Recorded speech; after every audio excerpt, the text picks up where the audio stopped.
Bagaimana Kak Seto melihat perkembangan yang dari kedua zaman berbeda ini mengenai perkembangan dalam mendidik anak-anak? Lalu beliau mengatakan, "Dek, dengar kata saya. Kalau saya mati," itu kata-kata beliau, "tolong adik yang melanjutkan perjuangan saya mendidik dan melindungi anak-anak Indonesia." Terpikirkan nggak sih bahwa wah akan mendapat penghargaan, akan bertemu tokoh-tokoh dunia begitu? Tanggal 4, bulan 4, jam 4. Ya sudah, akhirnya saya jadikan kenangan, ini hari pertama pengabdian saya di dunia anak-anak.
Halo teman-teman semua yang menyaksikan video ini. Pada hari ini saya mendapat kesempatan khusus untuk berbincang, berdialog, dan mewawancarai salah seorang yang ketika kita dengar namanya maka akan sungguh sangat berkaitan dengan anak-anak, khususnya anak-anak yang ada di Indonesia.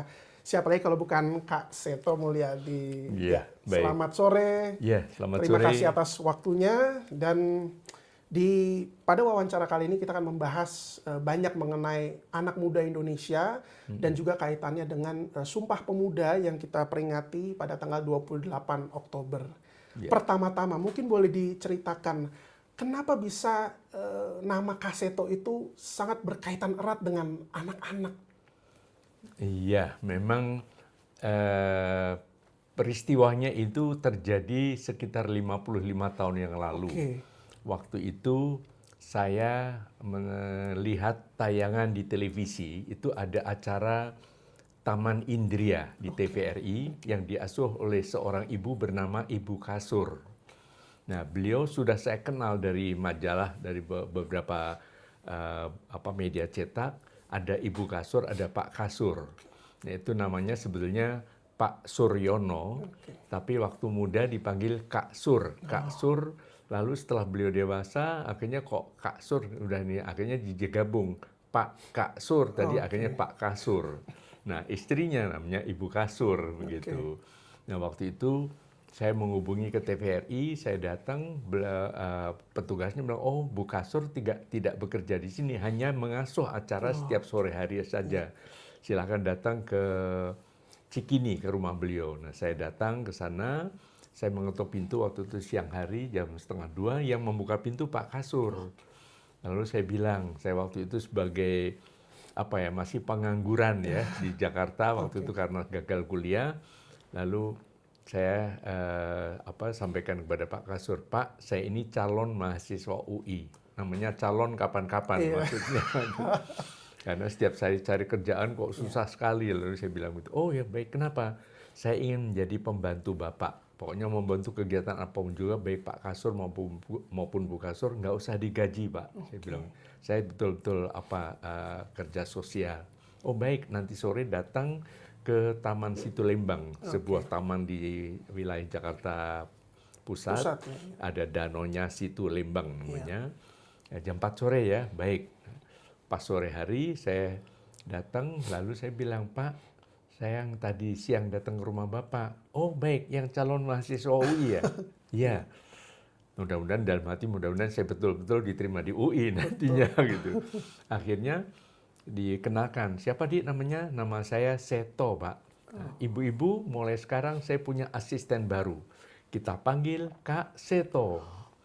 Nah, Oke. seluruh ibu-ibu yang itu senang semua tepuk tangan begitu. Pokoknya akhirnya saya menjadi asisten beliau. Saya catat waktu itu pas jam 4 sore. Setelah itu saya di tempat saya pulang, tempat saya tinggal, saya punya buku harian. Wah, hari ini tanggal 4 Oke. ya. Tanggal 4 bulan April. Nah, kok serba 4 ya. Betul. Tanggal 4 bulan 4 jam 4.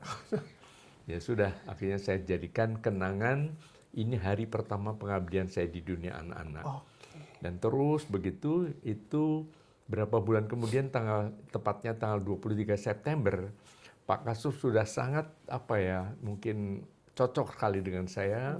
Beliau mengatakan adik sangat berbakat untuk mendidik anak-anak dan sebagainya. Lalu beliau mengatakan, "Dek, dengar kata saya. Kalau saya mati," itu kata-kata beliau. "Tolong adik yang melanjutkan perjuangan saya mendidik dan melindungi anak-anak Indonesia."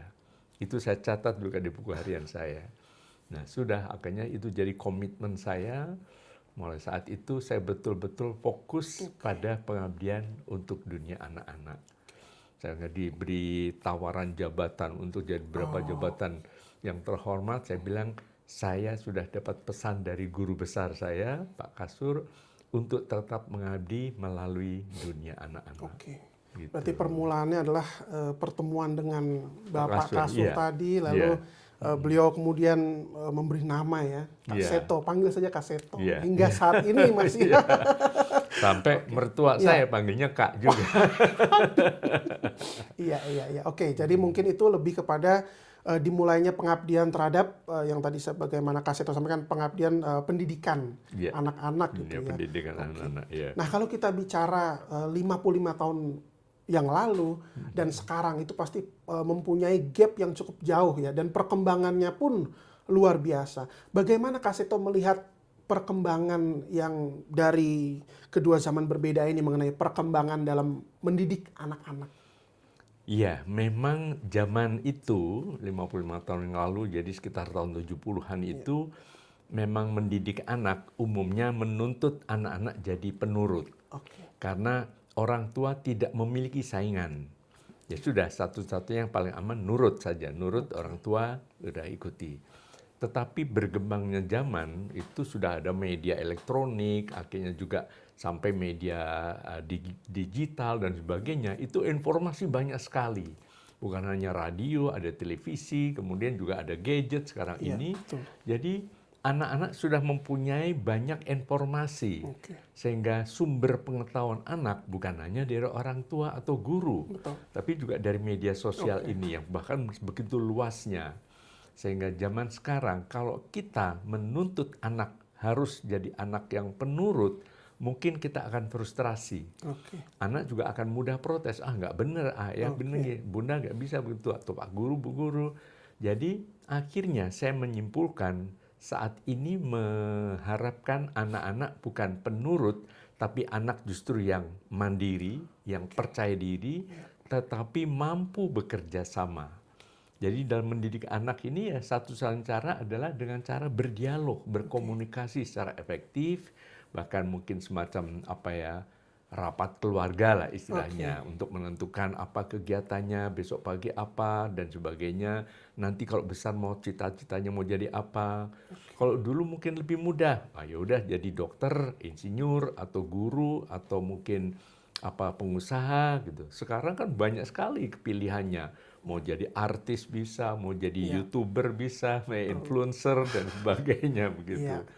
Jadi intinya akhirnya pendidikan, makna pendidikan sekarang bukan mengisi kepala anak dengan segala informasi atau hafalan belaka, tapi makna pendidikan justru menumbuhkan potensi setiap anak yang unik, otentik, dan tidak terbandingkan. Oke.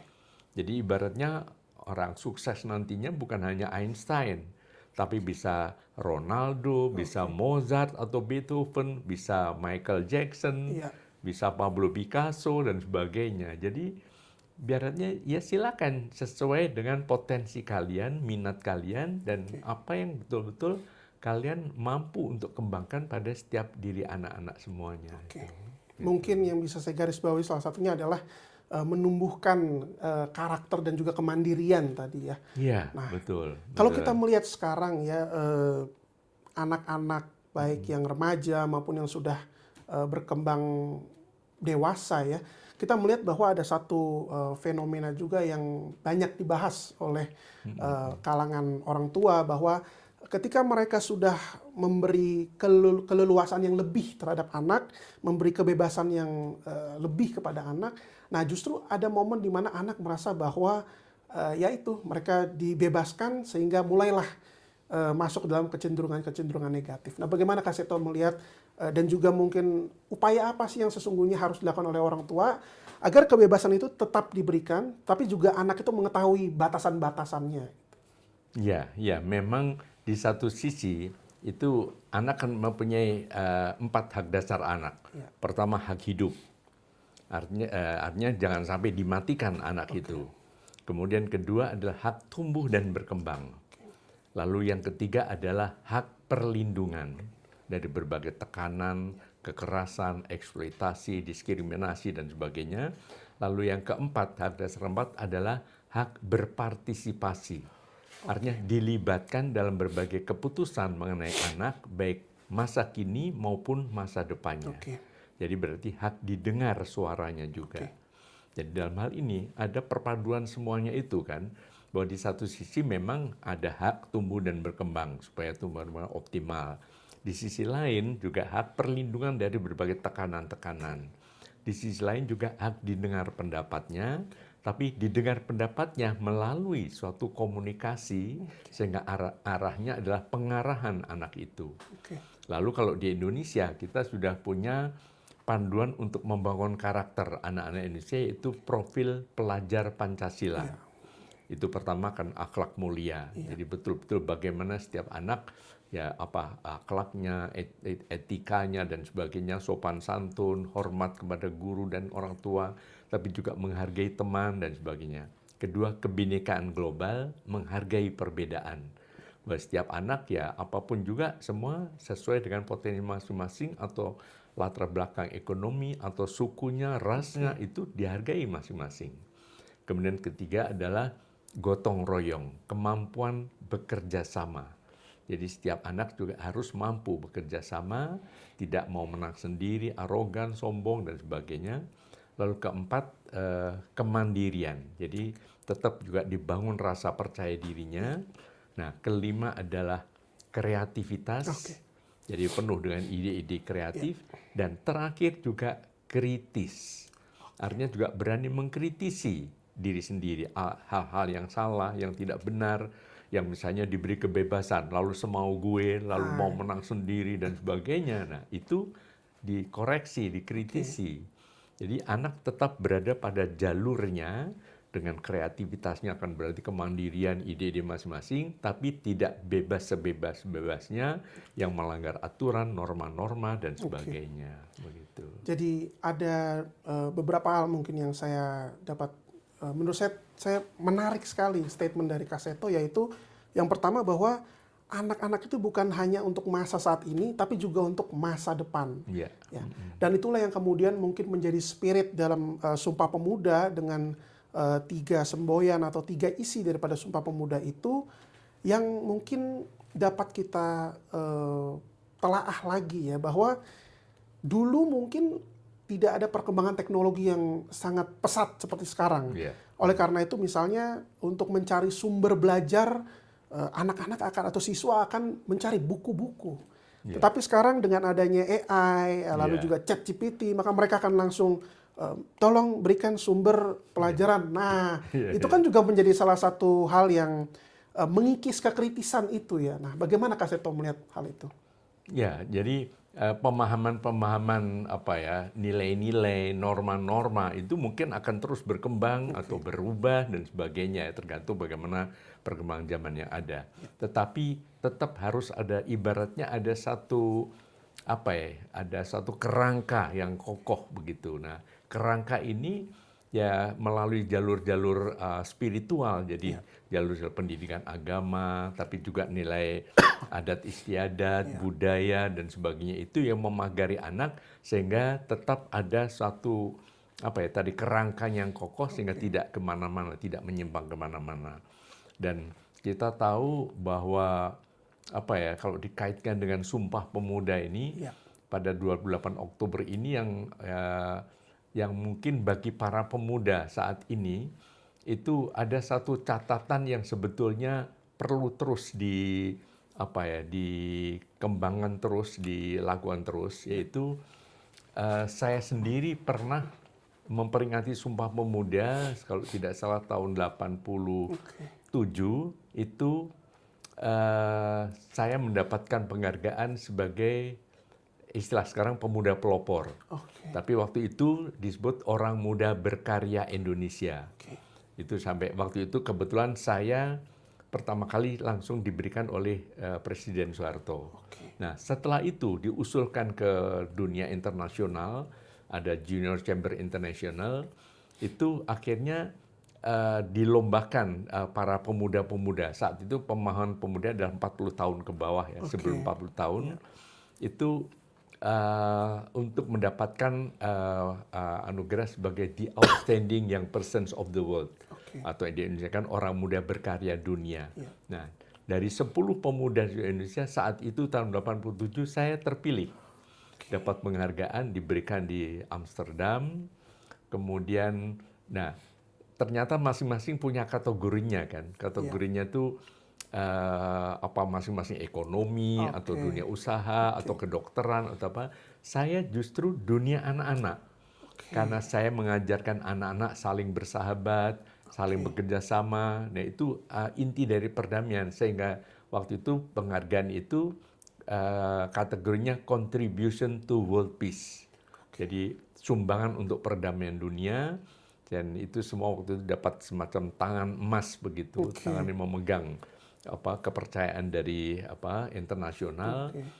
Nah, setelah itu pun saya diundang ke waktu itu Uni Soviet masih, ketemu dengan Gorbachev saat itu, dan nggak berapa lama dari Moskow dapat undangan ke New York, bertemu dengan Sekjen PBB, Perez de Cuellar waktu itu, dan penghargaan medali perdamaian dunia. Nah, ini salah satu ininya, tangan emasnya ini, memegang dunia begitu. Nah, sayang sekali pemilihan pemuda pelopor ini tidak diusulkan juga ke dunia internasional. Padahal setiap 28 Oktober kan selalu ada pemuda pelopor, sekarang udah banyak sekali ya dari berbagai bidang. Tapi itu saya harapkan bisa terus ditingkatkan internasional, karena saya percaya begitu banyak orang-orang Indonesia yang pemuda-pemudanya juga memiliki visi yang jauh ke depan di bidangnya masing-masing begitu. Nah, itu juga bagian untuk semacam reward bagi para pemuda untuk terus berkarya dan berprestasi dan memegang teguh tadi kalau di Indonesia ya nilai-nilai Pancasila ini begitu. Kalau boleh tahu, pada saat ketemu Gorbachev lalu juga di Sekjen PBB itu usia berapa tuh Kak Seto? Waktu 87 berarti saya usia 36 begitu itu. Jadi artinya bahwa ternyata jadi babysitter ya, tukang ngomong anak pun bisa dapat penghargaan sampai internasional. Jadi bagi saya semua pemuda jangan apapun juga, mungkin sebagai pengusaha warung ataupun apapun juga, tapi intinya UMKM atau apapun juga, intinya jadilah pemuda yang tetap percaya diri, yang kreatif, ya sesuai dengan profil pelajar Pancasila itu tadi ya. Tapi betul-betul ada sumbangsih bagi negeri kita maupun juga untuk dunia internasional begitu. Pernah terbayangkan nggak tuh sebelumnya tuh bahwa setelah mengabdikan diri sekian tahun mungkin ya sampai dengan tahun 87 itu di dalam hal proses pendidikan anak-anak tadi ya, maksudnya mengajarkan anak-anak cara bersahabat dan lain sebagainya. Terpikirkan nggak sih bahwa akan mendapat penghargaan, akan bertemu tokoh-tokoh dunia begitu? Iya, memang sama sekali tidak terbayangkan ya. Tetapi waktu itu saya hanya merasakan bahwa berada di suatu kegiatan yang saya suka itu membuat saya bahagia. Jadi saya tidak mikir apakah nanti dapat penghargaan, dapat bintang, dapat apa dan sebagainya. itu biarlah itu semua ada yang mengatur. Saya bilang artinya kita percaya Tuhan yang mengatur semuanya itu, kita nikmati saja semua dengan penuh rasa syukur. Oke. Karena sebelum itu pun saya SMA juga sebagai anak jalanan. Oke. Saya masuk Jakarta awal-awal itu sebagai gelandangan, tidur di tempat sampah, kemudian jadi pembantu rumah tangga selama 7 tahun sambil kuliah juga.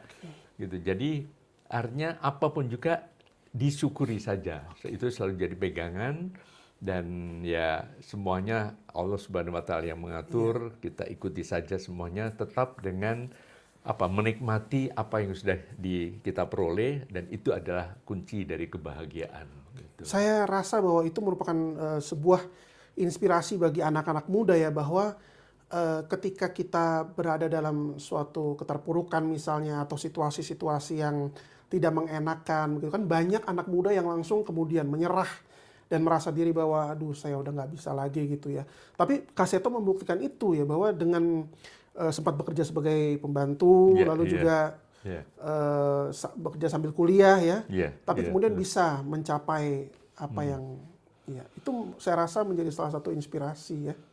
Iya, betul. Yang penting itu tadi jaga kecerdasan emosional juga. Kecerdasan emosional itu tidak mudah tersinggung, tidak mudah ngambek atau putus asa, selalu terus berusaha. Jadi dengan cara demikian ya mudah-mudahan para tokoh-tokoh muda atau para pemuda ini juga bisa ini ya. Artinya salah satu juga kata kunci sebagai pemuda waktu itu adalah berani gagal. Gitu. Jadi bukan hanya berani sukses, semua orang berani sukses, tapi berani gagal tuh gagal, terus berusaha. Saya misalnya kalau cerita kegagalan saya, ini bukan menginspirasi para muda. Kalau kuliah S1 itu kan rata-rata 4,5 tahun, itu sudah ya. Nah, saya bayangkan, saya masuk UI saja 2 tahun nganggurnya, karena gagal, 2 kali gagal. Terus saya diterima, sudah kuliah, ternyata 9 tahun saya baru lulus S1. Di UI ya? Di UI saya, Fakultas Psikologi UI. Kemudian saya ingin jadi S2. Umur 37 waktu itu. Jadi setelah menerima penghargaan itu, baru saya lulus S2-nya. Saya harus S3. Baru usia 42 tahun saya lulus S3. Nah, saya sudah mulai memberi kuliah jadi dosen.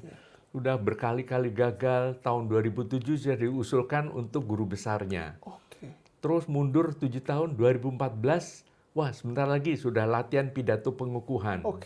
Bayangin, dari 2007, 7 tahun 2014, dan akhirnya baru bisa terima surat pengukuhan sebagai guru besar itu 2021 pada saat saya hampir usia 70 tahun.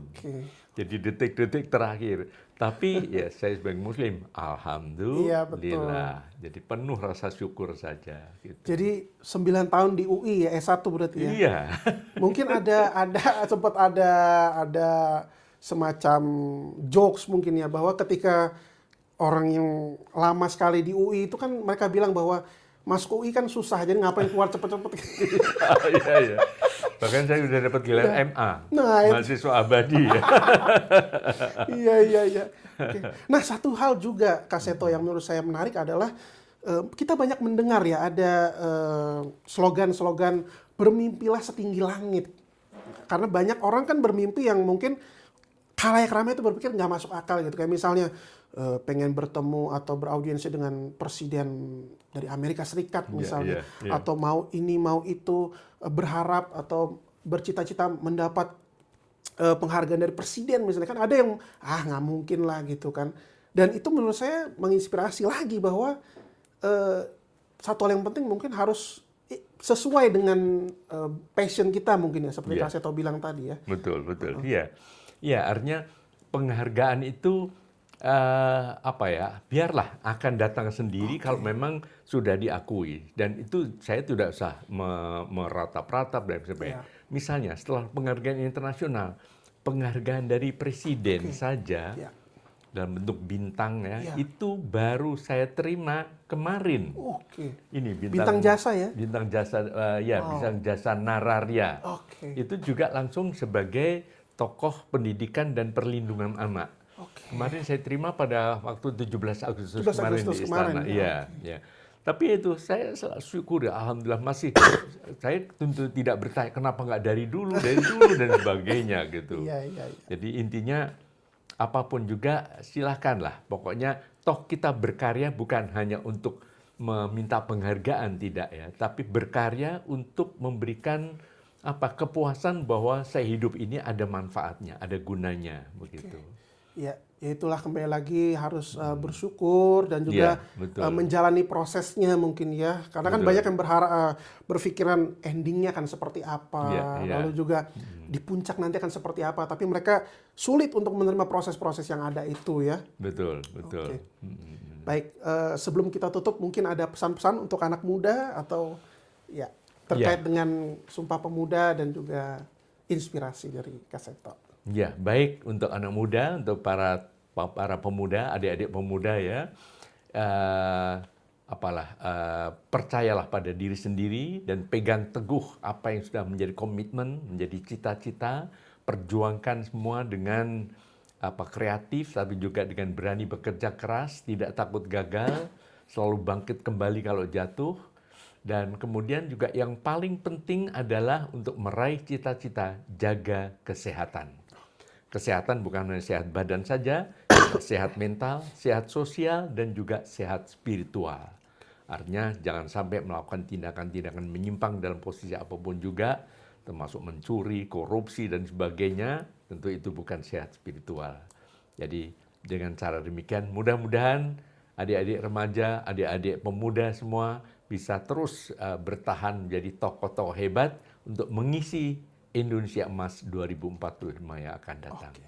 Terima kasih. Sebelum kita tutup lagi Kak Seto, ada satu hal yang saya lupa tadi. Yang Kak Seto sampaikan, jangan lupa jaga kesehatan. Ya. Apa sih sebenarnya kuncinya bisa sampai usia 70 ini masih bisa lari-lari, saya lihat waktu itu. Itu kok tipsnya apa tuh kira-kira Kak Seto? Tips saya jaga kesehatan adalah gembira, selalu gembira. Tapi singkatan itu, Oke. GEMBIRA. Apa itu G? Gerak, jangan mager. Saya setiap pagi dalam usia 74 tahun ini masih lari 3-4 kilo. Kalau hujan, kalau tidak sempat lari atau lompat 100 kali. Sehingga saya kaki dan lutut masih tetap kuat. Kemarin masih terjun payung, masih naik gunung, masih panjat tebing, masih tidak masalah ya karena dilatih dan dijaga. G gerak. E emosi cerdas. Kelola emosi dengan cerdas, apapun juga hadapi dengan senyum. M-nya makan, minum, teratur. Jadi jangan setelah setiap kali ngemil terus itu juga malah nggak sehat ya. GM, B-nya adalah bersyukur. Selalu positive thinking, bersyukur itu berdoa, beribadah. I-nya adalah istirahat. Jaga waktu tidur berkualitas antara 7-8 jam. Dan jangan begadang terus atau main gadget terus dan sebagainya. Istirahat termasuk istirahat dari dendam dan benci.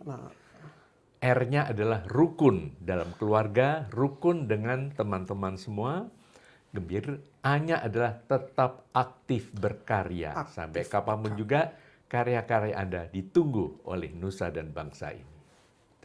Jaga kesehatan itu. Gembira, jaga kesehatan. Terima kasih banyak Kak Seto atas waktunya, atas kesempatannya. Terima kasih.